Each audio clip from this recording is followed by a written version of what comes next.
이렇게 되자 원로원은 그 위상을 더 유지할 수 없게 되었다. 게다가 옥타비아누스, 아우구스투스는 원로원이 기피하던 일을 실행하여 권력을 강화했다. 재원을 마련하기 위해 기원 후 6년에 재산 상속세를 부과한 것이다. 결국 원로원은 자신들이 가장 절실하게 지키려 했던 사유재산을 지키지 못하고 권력마저 상실하고 말았다. 네, 안녕하세요. 2025년 1월 15일 전유룩입니다. 여러분들 요즘 날씨가 너무 추워졌죠? 막 눈도 오고 비도 오고 막 장난 아니잖아요. 덩달아서 근데 한국 경제도 엄청 추워진 것 같습니다. 주변에서 환율 얘기로 되게 힘들어하시는 분들도 많고, 또 부동산 경기가 되게 불안정하다고 막 한강을 가야 되냐 말아야 되냐 이러신 분들도 되게 많아요. 한강 가긴 너무 춥죠. 예. 뭐 어떻게 하겠습니까? 열심히 힘을 내서 또 살아야겠죠. 자, 요즘 이렇게 몸도 마음도 추운 요즘에 생각나는 따뜻한 지중해 이야기를 한번 해보도록 하겠습니다. 즉, 이 지중해를 품었던 로마의 공화정의 몰락 과정을 같이 살펴보도록 하겠습니다. 네, 여러분들 로마 모르시는 분들 없으시겠죠? 모든 길은 로마로 통한다의 그 로마예요. 그랬을 때 로마는 이제 기원전 8세기 무렵에 형성이 되는데 초기에는 왕정이었습니다. 왕정이었다가 시간이 지나면서 귀족들과 시민들이 이제 연대를 해가지고 공화정으로 바뀌거든요. 공화정의 역사가 이렇게 깁니다. 이 공화정 같은 경우는 세 개의 기구로 이제 구성이 되어 있어요. 원로원, 정무관, 그리고 민회가 있는데 원로원 같은 경우는 이 정무관에서 은퇴하신 그러한 고위 귀족들이 이제 모여 있는 사람들이고요. 굉장히 권한이 막강했습니다. 정무관 같은 경우는 콘술을 중심으로 한 약간 행정부라고 보시면 돼요. 그리고 민회 같은 경우는 귀족 그리고 시민들로 구성된 협의체라고 보시면 됩니다. 그래서 공화정은 이 세 개가 균형 있게 권력들을 서로 이제 나누어 가지면서 운영이 되었었는데요. 이게 굉장히 효과적이었단 말이죠. 무슨 말이냐면은 당시 그리스의 역사가였던 이 폴리비우스가 로마 공화정을 두고선 굉장히 발전된 이거만큼 발전된 정치 체제를 찾기가 어렵다라고 이렇게 칭찬을 맞이해 않습니다. 이제 이 세계 원로원, 정무관, 이 민회가 서로 으쌰으쌰하면서 귀족과 평민이 으쌰으쌰하면서 로마를 성장시켜 나가요. 그러다 보니까 이제 옆에 있었던 강대국이었던 카르타고라든가 원래 셌는데 이제 좀 힘이 빠진 마케도니아라든가 저 옆에 있는 소아시아까지 점차적으로 영토를 확대해 나가면서 로마가 제국화를 이루게 됩니다. 엄청나게 커진다라는 거죠. 그랬을 때 이 성공적인 확장을 진행한 로마 공화정은 왜 멸망을 하였을까요? 네, 첫 번째 원인입니다. 바로 원로원의 타락이에요. 원로원은 로마 공화정에서 이제 제일 중요한 기구라고 볼 수 있거든요. SPQR 얘기를 했을 때 이제 가장 중요한 원로원이 이제 세네턴이 가장 앞에 나와요. 그랬을 때, 원로원은 굉장히 공화정 초중반기 때 중요한 역할을 합니다. 특히 이제 두 가지 사례를 좀 들어보면은 첫 번째 같은 경우는 로마 공화정이 이제 점차 확장 정책을 펼 때 시민과 그러니까 평민과 귀족 간의 갈등들이 되게 심했습니다. 그랬을 때 원로원과 귀족이 자발적으로 평민들에게 많은 권한을 양보를 해요. 그래서 평민들이 로마에 대한 애국심을 함양할 수 있게 하고 로마 정책에 대해서 자발적으로 참여할 수 있는 그러한 배경을 마련한다는 거죠. 두 번째 같은 경우는 로마가 이제 진짜로 위기 상황이 있었어요. 한니발 들어보셨죠? 한니발. 카르타고에 한니발이 쳐들어왔던 2차 포에니 전쟁 때에도 로마의 원로원이 그 전쟁세, 막대한 전쟁세를 본인들이 부담을 하고요. 나라가 위기니까. 그리고 본인들 명목으로 부여된 병력들을 이제 차출을 본인들이 한다는 거죠. 뭐 돈을 주고 사든 사람을 사든 아니면 자기 노예들을 이제 해방시켜 가지고 보내든 이런 식으로 본인들의 나름대로 희생을 통해서 국가에 애국하는 모습들을 보여요. 그러니까 노블리스 오블리주를 딱 펼치니까 일반 이 평민들도 와 원로원에서 귀족들이 열심히 저렇게 하는데 우리도 열심히 해야 되지 않을까? 이러한 것들이 로마 팽창의 원인이 되지 않았는가 저는 생각을 합니다. 그런데 이 로마가 점차적으로 제국화가 되면서 영토가 너무나도 넓어지게 되면서 막대한 땅들이 이제 들어오게 되는 거죠. 이랬을 때 로마의 원로원들은 이 이득을 다른 이들과 나누려고 하지 않습니다. 사유재산의 신성함을 명목으로 하여서요. 어떻게 제대 군인들에 대한 토지 이 보상을 제대로 하지 않는다든가 또 일반 평민들과의 토지 분배를 어떻게 보면은 제대로 이행하지 않는 모습들을 보입니다.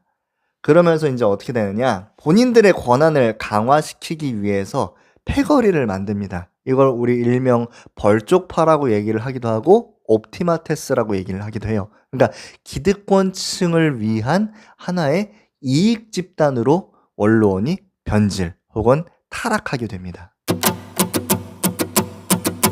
두 번째 원인입니다. 바로 군부 독재자의 등장이에요.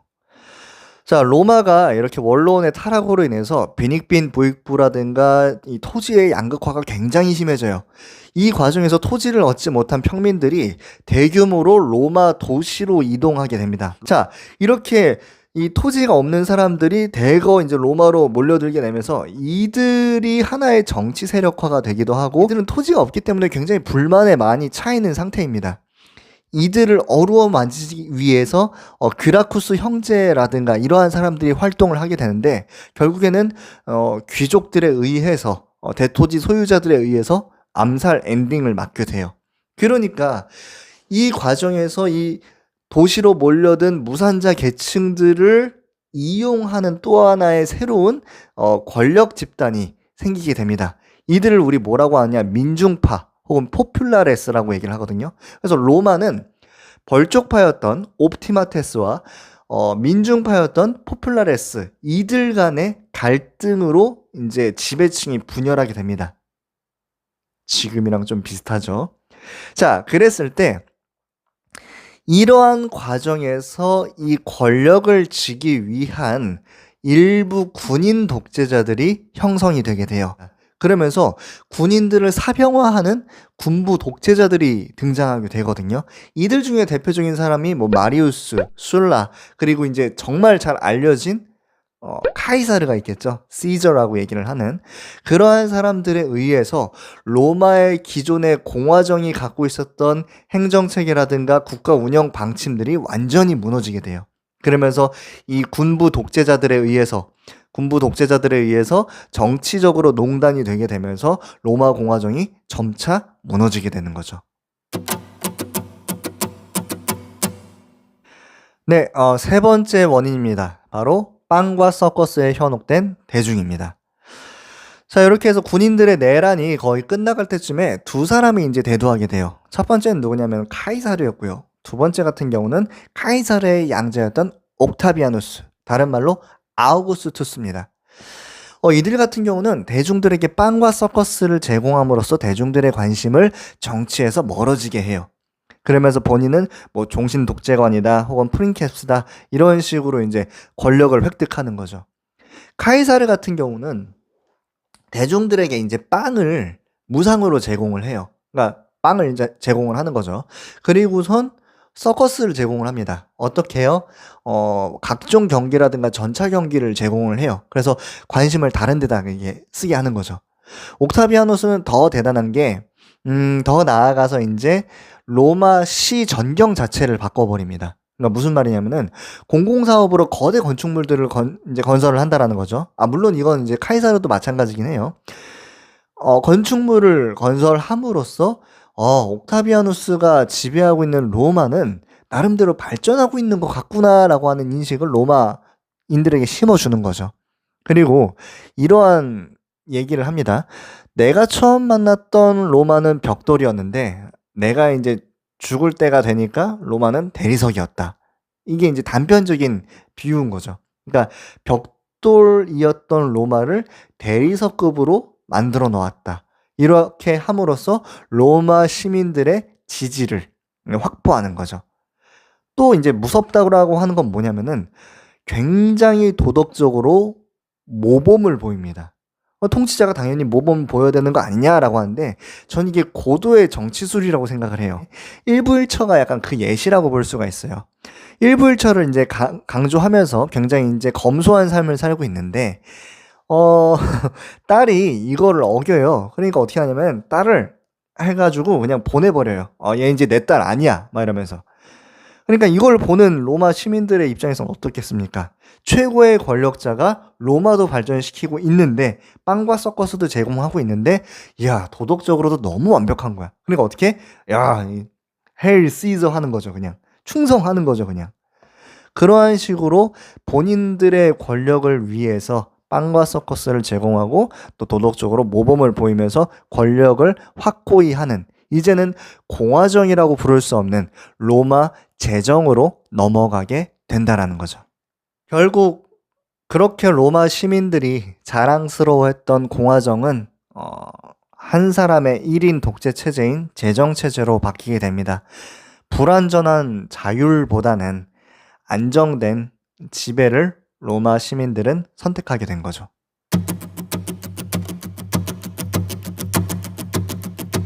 네, 이상으로 로마 공화정의 몰락 원인 3가지를 살펴봤습니다. 로마 공화정은 이 원로원이 굉장히 중요한 역할을 담당했었기 때문에 어떻게 보면 원로원의 자멸이지 않았을까라고 하는 그런 생각을 해봅니다. 갑자기 떠오르는 말이 우리나라 경주 최씨 가문의 가훈 있잖아요.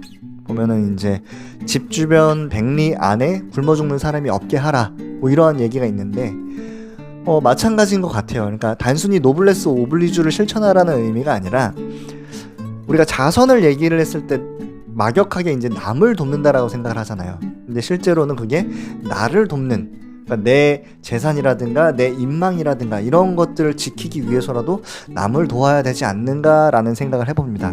그렇지 않으면은 로마 원로원처럼 모든 것을 뺏기게 되는 그러한 상황이 발생할 수도 있다라는 거죠. 물론 저는 자본주의를 사랑합니다. 내 것을 막 공산주의처럼 나누고 싶진 않아요. 근데 이제 그러한 또 역사의 교훈이 있지 않은가 생각을 해봅니다. 날이 많이 추워졌다라고 하는 것은 이제 따뜻한 봄날이 가까워졌다라는 것을 의미하기도 하죠. 지금 좀 춥긴 하지만 열심히 참다 보면은 따뜻한 봄날이 오지 않을까라고 생각을 해봅니다. 2025년 1월 15일 좌니록을 마치도록 하겠습니다.